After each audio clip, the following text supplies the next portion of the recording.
Dragon செடி இயற்கை முறையில் வளர்த்து நல்ல அறுவடை எடுக்கிறது எப்படின்னு பார்க்கலாம். செடிக்கு ஒரு அடி தள்ளி வட்டப்பாத்தியில் ஊற்றிக்கலாம்.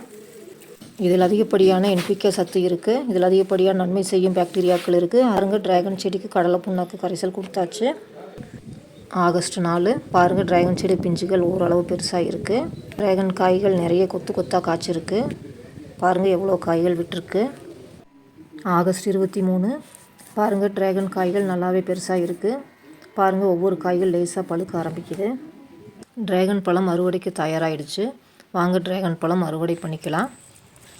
டிராகன் பழத்தை இந்த மாதிரி திருகி திருகி பறிச்சுக்கலாம். அப்போ தான் டிராகன் பழம் டேமேஜ் இல்லாமல் பறிக்க முடியும். ஃபுல் வீடியோ லிங்க் டிஸ்கிரிப்ஷனில் பின் பண்ணுறோம், போய் பார்த்துக்கோங்க. இதே மாதிரி அறுவடைக்கு தயாரான எல்லா பழங்களையும் பறிச்சுக்கலாம். டிராகன் பழம் அறுவடை செஞ்சாச்சு. இது ஒரு நல்ல அறுவடை தான். பழம் நல்லா சைஸ் வந்திருக்கு.